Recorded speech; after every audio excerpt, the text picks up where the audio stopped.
Welcome to Sisters. Sisters. There were never such devoted sisters. I'm so glad to be here with you today. I'm glad to be here with you too. Okay, so today we're again talking about neurodiversity as always. And I think you wanted to call it like the land of neurodiversity. Yes. Welcome to the land of neurodiversity. Where everyone's included and everyone belongs. That's right. Where no one's brain is different. It just is. Yes. Or everyone's brain is different. Maybe. That's right. Yeah. Oh, that's true. No, that's a good point. Where everyone's brain is just the way it's supposed to be. Yeah. Uniquely awesome. Mm-hmm. Okay. So we're going to, as always, bring up a little story, a little something, dig into that brain of yours because you are like, the most fun brain that I know of. And, talk a little bit about maybe some strategies that you've figured out how to be in this world. But I wanted to bring up today, this was just funny to me. So I have this memory of you and I going somewhere. We were going to a hotel. And you had all these bags, right? And I thought, okay, she's got a lot of clothes. No.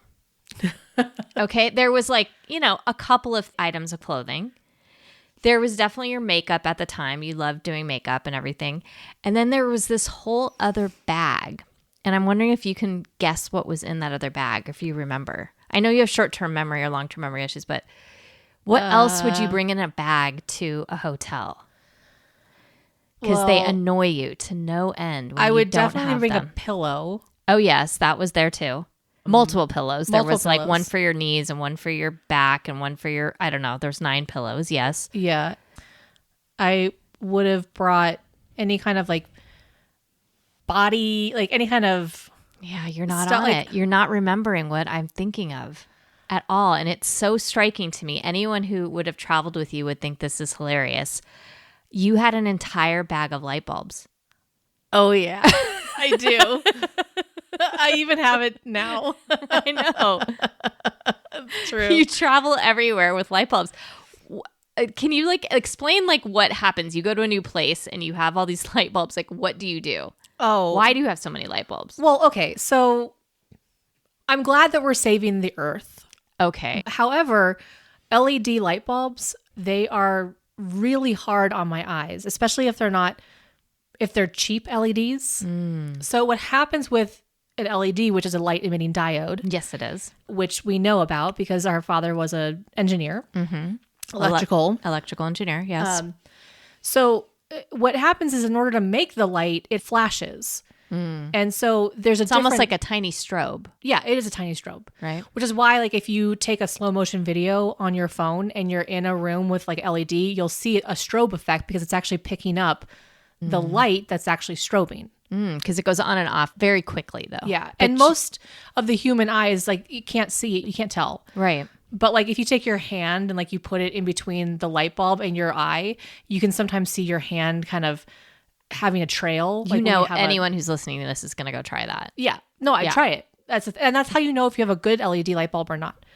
Because it depends on how fast the flashing is. So the faster it flashes, the less difficult it is for my eye and for my brain to comprehend it. Okay. Which is why I like just regular, is it incandescent light bulbs? Yes. Because they are just constant. They're always on. The old school Edison bulbs Yeah. with a filament inside, the things that break, which is why that little piece of metal breaks. That's why you have to get a new one usually. Yeah. So they fixed that, but then now what happens is that I go into a room and what happens is if I'm looking around, I can actually see everything flashing like a strobe effect. So if you see someone's hand, right, everything in my life and everything around me makes that strobing effect. Wow. And this happens actually with your Christmas tree lights. Oh. The Christmas tree that come with their own lights. Yeah. And so when those ones are on, it's actually really hard for me to move my head a lot because then the whole tree strobes constantly. And it's such a big item. Right. Which is why when we were moving it around, I had to turn off the lights. Oh, okay. So it was making that strobe effect. And what does that do inside? Does that give you a headache? Does it just distract you? What's it do? Well, it definitely gives me a terrible headache. But it just exhausts me. I just feel depleted afterwards, and I just feel drained. Interesting. Because I'm also having to notice every single motion and every single, it's just hyper stimulating me to the point of like, it's really hard to process anything. Wow.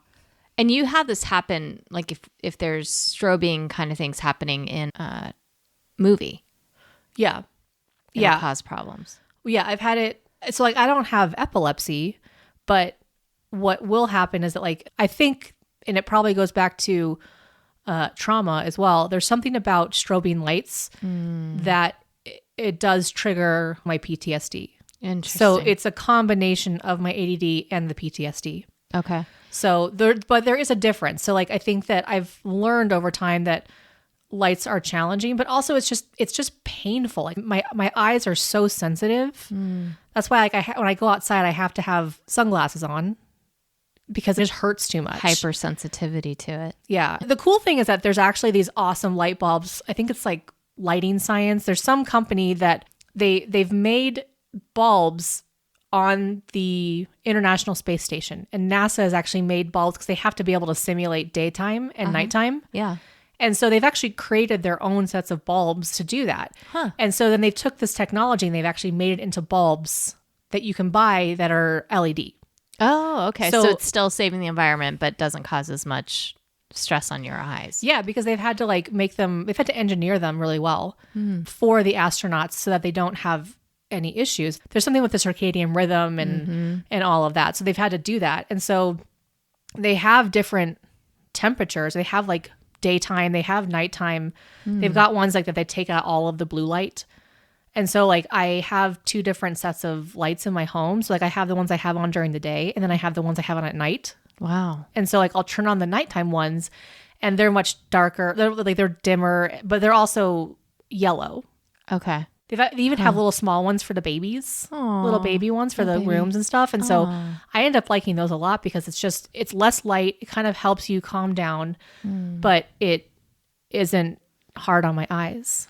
Well, thank you for being vulnerable with that and sharing that, because I just teasing you, of course, because you have this giant bag of light bulbs, but I had no clue exactly what they were all for. And you have different ones, different sizes, depending on the type of fixture and all of that as well, that you make sure that you've got, which I think is so smart. Well, because I'm sure most people will probably go into a hotel and it's just like, ugh, like this cold. Yeah, especially cool like in light. the bathrooms and stuff. It's just awful. Yeah. Or if they've got like the old school filament ones, you know, like the, not filament, but yeah, like what are those ones? Tubes. That, like, They're tubes. like tubes. Yeah, for the fluorescence. I don't like fluorescence either. I do that now because of you. I did that in my office. And so I don't have my overhead because I never liked being in my office, but I never was very much, right? I was, teaching. So I was in whatever classroom, but my office always had these fluorescents and I never liked it, but I didn't really know why, And so then I changed it so that they're all these more soft bulbs. And so everyone comes into my office and I probably put them to sleep, to be honest with you, because it's so dark in there relatively, but it's relaxing. Well, it feels more relaxing. It's like one of the number one things they do for interior design is lighting. And lighting is such a huge part of our lives. And so like you can deck out your home as much as you want and have all the greatest stuff. Like say you bought a Pottery Barn or a Crate and Barrel and put it in your house. Yeah. But if you don't have the right lighting, it's not going to feel the same. Yeah. And so lighting is a huge part that we don't think about, and it's challenging. And that's been my challenge, is just trying to figure out how I can, if I have to stay somewhere for a long period of time, even if it's only for a few nights, it's like those few nights, it's the difference between having a good time while I'm on vacation versus not. So sometimes you not having a good time on vacation could be about some of these sensory things. Oh, 100%. Interesting. 100%. And I didn't know that growing up, but I know it now to say there's certain things I'm going to not compromise on, right? Because I want to make sure that I have enough sleep or I have enough rest. And I can't rest in a space that the lighting is that awful. It's just, it overstimulates me to the point where I kind of glitch out. Okay, so this is where I want to dig in a little bit into this brain, because, I always think about artists and they always sort of tease them about all these writers that they have for their dressing room or for this or for that, right? And then I'm thinking as you're talking, probably a lot of creatives, the reason that they are so accessible and so able to be so vulnerable is the same thing that might make all of these things more difficult for them too. Oh, yeah, for sure. So like, I need it to all be white, or I need it to have this smell, or I need it to have whatever, to try to kind of also keep things similar for yourself because you're changing locations so often. Well, yeah, I mean, think about it. Like, you can make your home the way that you want it to be made. But like, if you're constantly on the road, right, where is home? Yeah. You have to take home with you. And that's why I tend to not be a light packer. It has nothing. There are trunks, okay, people, trunks and trunks. If you could have been in the day when there were trunks, you would have been happy. I would have been happy. Oh my gosh. So tell me, in digging into the brain of yours, you just said something that made me think that you glitch out. Is it just lights, or maybe it's other things that you're seeing potentially too? But what might you mean by glitch out? I think it means that my brain is over processed. Like, it's like my brain just goes to sleep almost. Even though my physical body is not tired, my brain just literally checks out. Okay. And that's because of the lights, or that's because of anything that might be like visually overstimulating? It depends, right? So it's about my senses being overloaded. So there are certain lights that are so overwhelming that could glitch me out. So like, for instance, the Christmas tree, right? We were moving a lot of stuff around. So we were physically picking things up. We were exhausting ourselves. And then also, if the lights on top of it, if I had kept them on, I would have just glitched out at one point. I probably would have sat down and I would have started staring straight out into the void. And I would have physically been present, but emotionally and intellectually, I would not have been present. Okay, so I'm going to kind of break this down. So there's the physical stress of moving. So we were moving my living room around to give people a perspective, right? We had a couch, 2 chairs. We were trying to also figure out where things were going, right? We had a rug to put down, and we were trying to center this tree, this Christmas tree, like into the picture window. Yeah. So that would have been a lot of visual stimulation. And auditory stimulation from things moving. And from us talking. It would have been physical stimulation, depending on what we were moving at what time. It could have also been smell, because some people's furniture might smell a certain way. Or if, let's say it's like the tree and, it's coming out of storage, it's going to have its own unique smell for a little bit. There's a lot of different elements that can go into it. So you're in this space, though, where there's a lot of different sensory stimulation happening. And then the lights come on. So your cup is already like 80% full of stimulation, let's say. Yeah. And then those lights come on, and then it's like it went over 100%. Yeah. And that, how does it feel in your brain? Might it feel, or do you have a picture of something when I'm saying this? I think actually I just see black. So like I can't picture anything anymore. Oh, because you think in pictures. Yeah. So now you have no pictures. Right. So that's what glitching might be for you. Like the movie stops in your head. That might be it. I think that's part of it. There is a physical sensation that occurs. It's funny because like we were just on base. So my husband, his last flight just happened. And so they have a thing called a Finny flight, and you get to go out and spray champagne on them. And he's in the Air Force, and so it's his last flight. Okay. Yeah. And so Commander Mama, she got to come out with us. And so there was, but our like, mom, we call her Commander Mama. Yeah, we do. Yeah, that's great. So even going out there, you have the sound of the planes being refueled, the things turning on, all the different visuals of the planes, the flight line, all the people, the smell of the champagne, the stickiness of it. I got sprayed accidentally too. And so like every single element was occurring. And so what now my brain actually kind of has this, like, I don't know how to describe it, but it's like this section of my forehead. Okay. And you're like dragging your fingers across the middle of your forehead. Yeah. It almost feels as like this front part of my brain is just like squished. Like it feels compressed. Yeah. Wow. And I can feel it behind my eyes.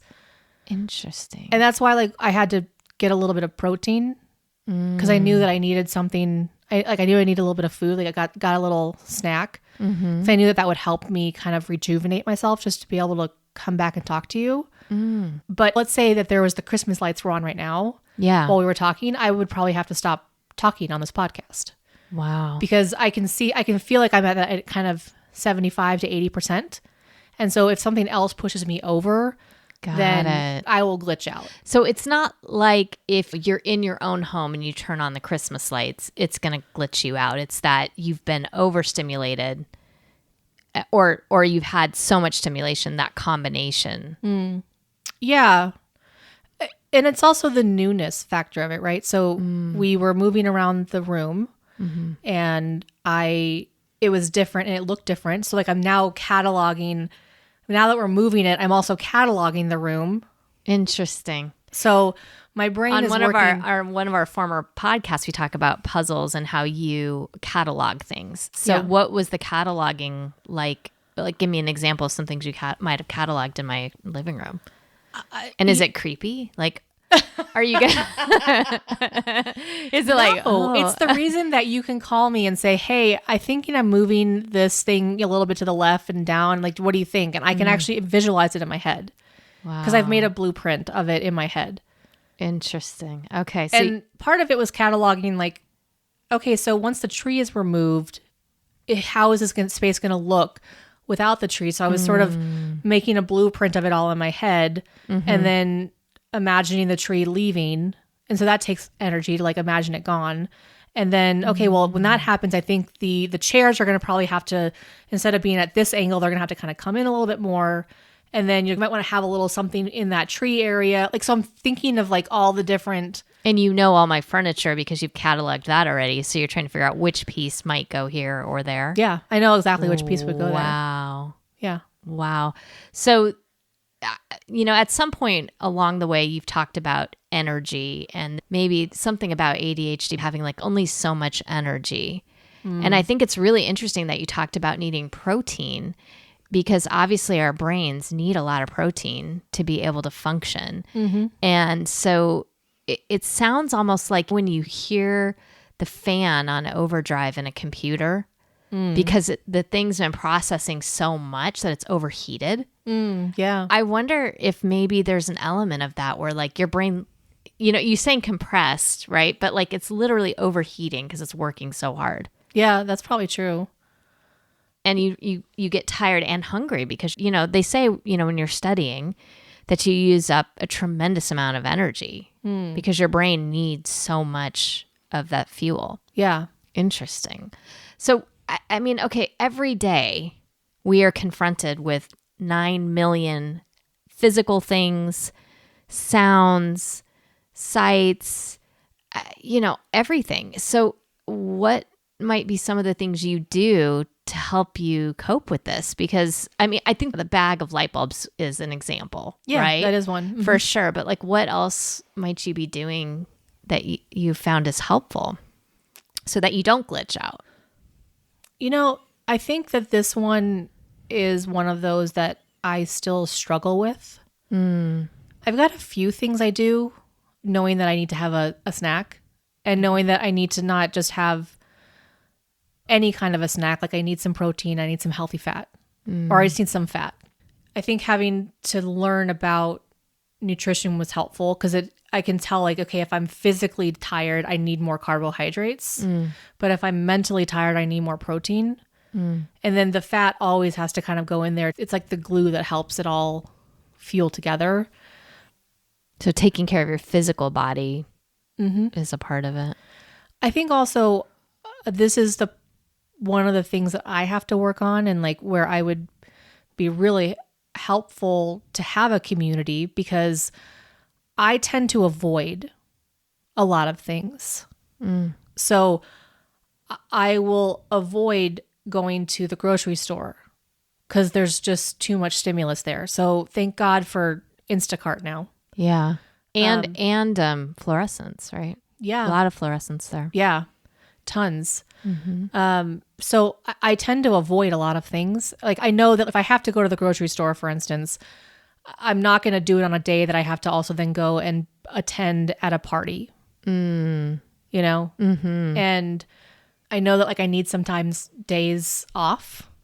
And that's kind of the thing we've been talking about with Josh, your son, about going to New York. And I'm excited to like go and do all the things. But I told him last night, I was like, yeah, you know, I think we're going to probably there's going to be some time like where we're just relaxing at my friend's house and not doing anything. And like, is that okay for you? And he's like, oh yeah, that's totally fine. Like, 'cause we're going to need to decompress. And like, I can't just be going. And he even said, he's like, no, I love that. Let's not go. Yeah. I'm like, that's why we've got 9 days instead of 4. And so I think knowing, one of the things that I do is that I give myself grace to have a couple of days off if I need it. Where if there's something that's really overstimulated me, I'm not going to be okay the next day. What I need to do a better job of doing is if I have something that is scheduled for that next day, I need to do better at communicating that to people. Because that's hard to remember to communicate to them because I'm just so depleted that like even the thought of contacting somebody doesn't ever pop into my head. Sure. Because I can't even process that. Right. And so I guess one of the other coping skills I've done over the time is that I only hang out with people who are okay if I have to cancel. Yeah. Because if there's somebody in my life who's like going to be upset that I can't make it one day, then we're not going to get along well. And we don't really last very long. Okay. So full disclosure, the other day you were saying how people don't last in your life too long if they can't handle you being gone. Right. All right. Well, the other day you were supposed to come over to my house. Yeah. And see White Christmas. Right. And it was with some girlfriends that I had invited over. And I was looking so much forward to it. And you told Mom you weren't coming, but didn't tell me. So I did text you and you never responded back. You didn't text me before the party. Yes, I did. No. I did. No, we'll check. Anyway, point is, I did. but I just want to make sure you're not going to get rid of me because I had a moment. You are leaving. You are moving. So That's I'm true. having some emotions around that. But so you wouldn't just get rid of somebody because they did it once or once in a while. But you're saying like if every time they're kind of that kind of person. Well, it's not that I would get rid of them. It's that they're probably not going to want to hang out with me. So, yeah. you know, so it kind of just naturally goes away. And that's okay with me. Like, I'm not going to fight for somebody who doesn't understand that my brain just works this way. Yes. If they can't accept you for who you are. Yeah. Because there are people who are very punctual. Yes.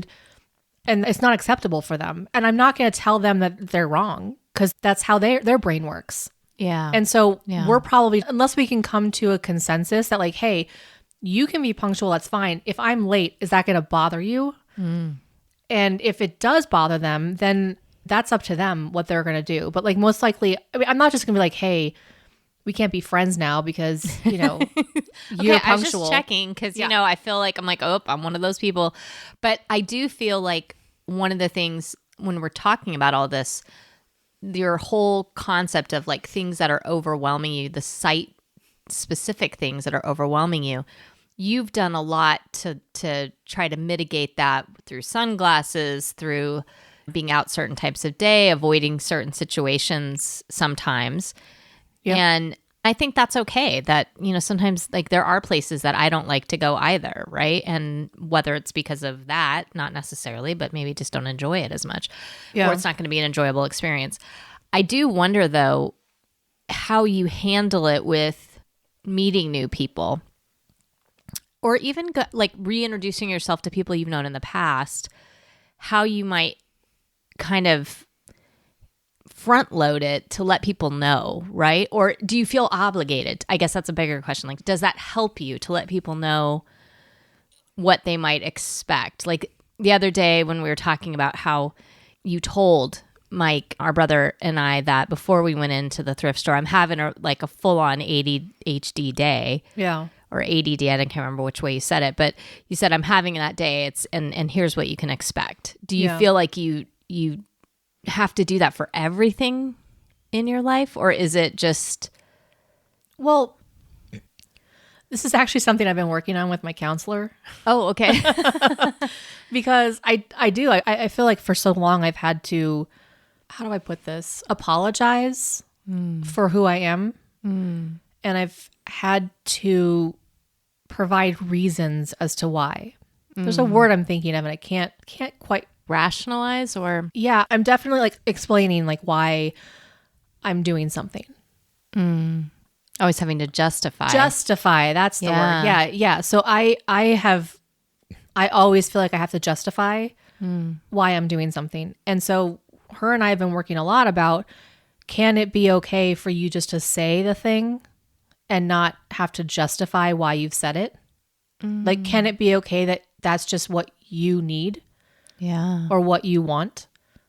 Do you have an example of something that you might have in the past not been able to do that for? Oh, well, like when the day that I missed coming, right? Yeah. And when I messaged you, I actually wrote a couple other things in there about like justifying as to why I felt like I was tired. Like I was trying to justify like why I didn't come. And I realized that it wasn't about that justification. It was just about like needing to express how I was feeling.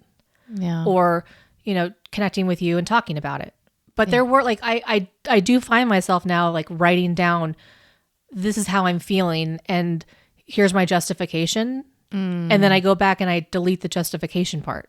I think it's helpful for some things. Like when we went thrifting with Mikey. Yeah. We haven't done that a lot. And so it's kind of a new situation. And so I thought it might be helpful to kind of let people know. This is actually something new I'm trying. To let people know like I'm having an ADD day, because how would you know? Right. You can't see inside my brain. I have to physically tell you. Right. So as opposed to it saying like, hey, I'm sorry that I'm going to do this and this, and, or like, here's why I did all these things. Let me justify it. It's like, no, guys, I'm having an ADD kind of day. And you don't have an issue with having an ADD kind of day. Usually it's just other people sometimes have an issue with the way you act or. Yeah. If it was up to me, like I wouldn't say anything. Right. You're just being you. Yeah. But like, again, who I am to the very core, a lot of people don't like. Or it's not societally acceptable. It's not okay. Okay, so give me an example of something you might do while thrifting with us that wouldn't be considered acceptable. What would be an example of? Well, I feel like you guys are much more accepting of me. So, yeah. I mean, probably like picking up a lot of different things or like making jokes about them. And like taking an object and turning it into something completely different that it wasn't supposed to be used for. Right. Sometimes like I'll just blurt out like what I really think about an item. Yeah, that's true. Yeah. Or, if someone is doing something really annoying and I'll actually say it out loud and like, my God, why are they doing that right now? It's hard for me sometimes. Yeah. Also, I think when there's a lot of stimulation, sometimes I can tend to get like all over the place. I'll be talking to you about one thing and then all of a sudden in the middle of a sentence, I'll go with something else. Yeah. Or I'll just walk away from you without, like, you'll say something to me and I don't even hear it.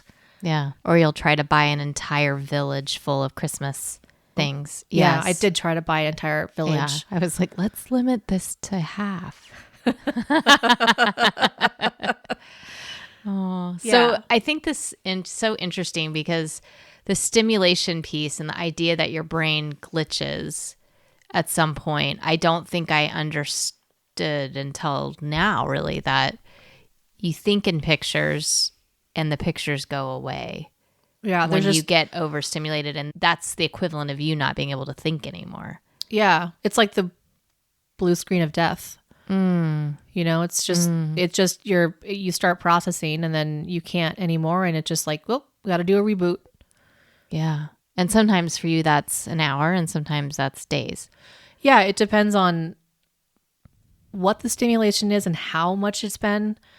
I think it also kind of depends too on if there's more of an emotional component to it. But it just depends on the day. I mean, it really, I haven't really spent a lot of time thinking about it, which I'll probably start doing now that we've talked about it. Great. One more thing to think about, Meg. Yeah. No, but it helps me. It helps me to not beat myself up because I feel really shitty on those days that I can't do anything. I feel like I'm not a productive member of society and that there's probably other things I should be doing. And I am shooting all over myself. I should do this. I should do that. You're shooting all over yourself. It's really hard for me. And so to be able to recognize, like even just in the last month, as we've been kind of talking through this stuff more, I find myself having a tough day. And I think, okay, this is just a moment. This isn't your entire existence. And all the things that I did the day before, it's like, okay, that's what happened.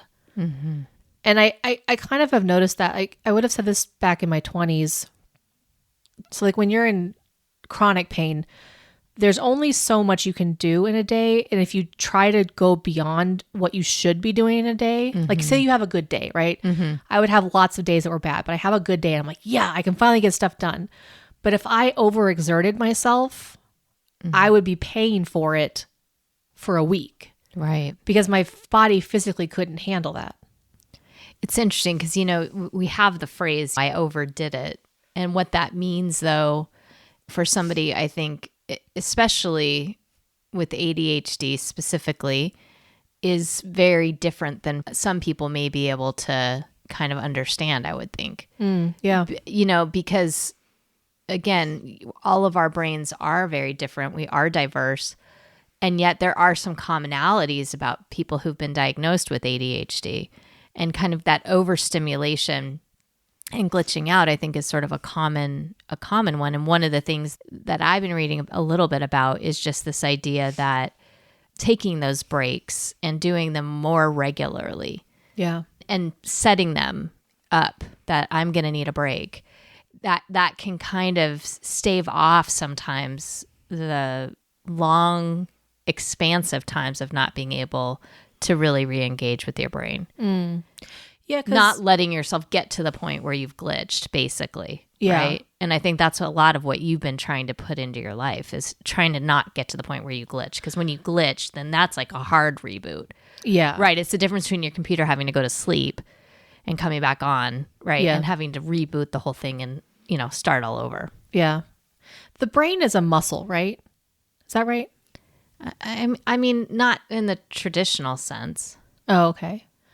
Well, the image I was seeing was actually somebody like pumping iron or, you know, doing workouts. And so if you have enough weight on a muscle, it'll fatigue. Yeah. And everybody's muscle is different, right? So so like one person might be able to do only 10 pounds. Another person's like, I'm doing 150 on this one arm.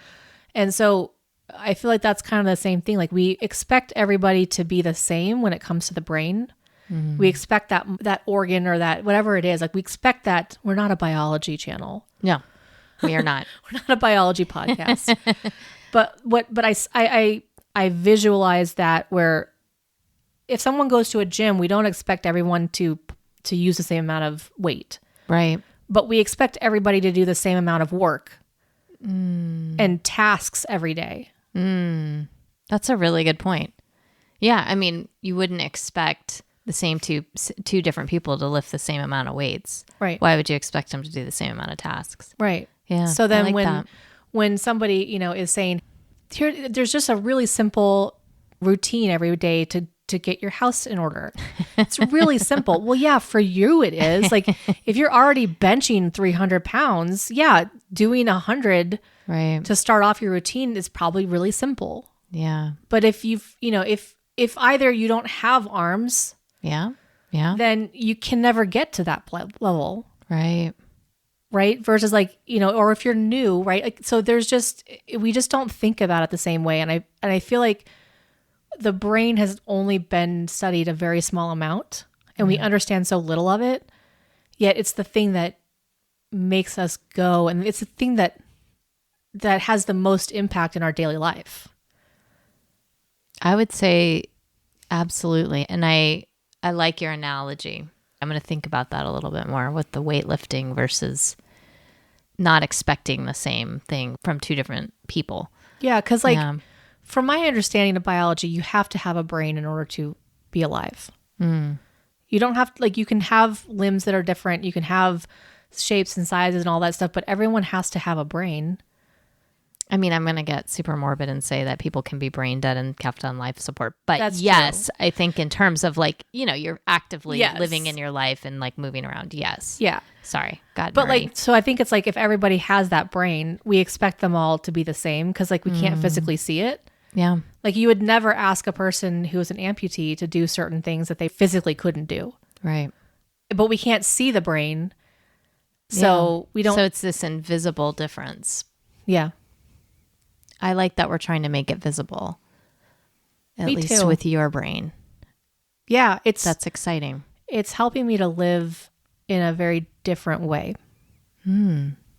Say more about that. Well, I've for so long been terrified to talk about it. And I've never had a safe place to really talk about it. And I think I have a picture of a Coke bottle being shaken. And if you don't have anywhere for that excess liquid and the pressure builds and builds and builds, it's just going to explode eventually. And that's used to be what I do. I would explode because I didn't have a safe outlet. I didn't also understand that I was being shaken. I didn't understand that holding the Coke bottle, if I had some stability for it, I wouldn't shake it and it wouldn't have to have all that pressure. And I think being able to talk turning off the Christmas tree lights. Yeah. And being able to talk about it just twists the cap a little bit and lets out a little bit of that air, lets a little bit of that pressure out. And it helps me to realize oh, okay, there's other ways to help either avoid the pressure to be built up or to also know how to release some of it or to not do it at all. I'm so curious if those who are going to join our Rosie's Brain community might have some ways that they themselves have either seen or experienced themselves of relieving that pressure so that you don't get shaken up. Because I do think that's so helpful when people have different ideas about how they do that. And one of the things you do is take light bulbs with you places, right? That's a clear way for you to kind of either avoid that pressure being built and also understanding that you're going to be in a situation because you're obviously somewhere you're not used to being. Yeah. That's going to help kind of alleviate some of the other pressures you're going to be under so that you don't glitch. Yeah. Yeah. I mean, and this is something where I really need help and strategies. And so that's why I really want to create a community because I don't know it all. I've got some skills and some strategies I've learned and coping skills, but I could really use help and I could really use support in knowing that, okay, yeah, maybe you're not exactly the same as me, but we have similar issues. And so here, what have you done? Let me try it, because I don't want to get to that point where I'm exploding. It's not fun.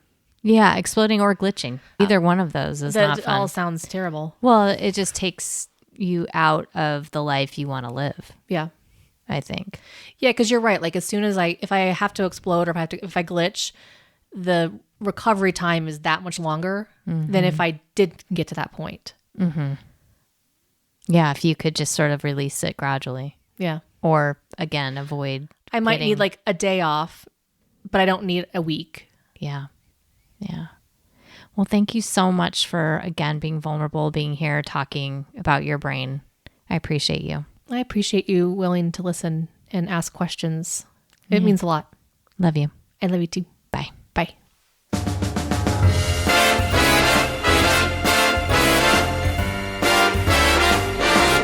Sister Sisters was produced and hosted by my fabulous, beautiful sister, Michelle Woodward, and hosted and edited by yours truly, Megan Mayaduski. We thank you so much for listening, and as always, stay compassionate. Well, my little friend, I want to tell everyone right now I'm looking at you and you have bright pink hair. Yes. Tell me about that pink hair, kid. Oh, I just got it done the other day, and my neighbor is so lovely. She cuts my hair and dyes it for me. But yeah, I've just always wanted to Can you tell everyone how you pay her? I pay her in alcohol. That is such a good trade. I know, right? I love that. Yeah. You're like, here you go. Here's your vat of whatever. Yep. And I'm going to get my hair cut now. Okay. Yeah. She's like, yeah, just bring me a bottle of, vodka. And I was like, okay, well, what kind do you like? And she's like, just cheap. Oh, I know, we like her even more. I know. Oh my goodness. Although when I started doing like the bleach and the dye, because like just for a haircut, she's like, yeah, just bring me a bottle of vodka. But then with the bleach and the dye, I was like, okay, had to give her a little bit of cash, but not too much. I mean, she's been lovely. Oh, that is so nice. Yeah. And she's a lovely lady too. Nice lady. That's awesome. Very nice.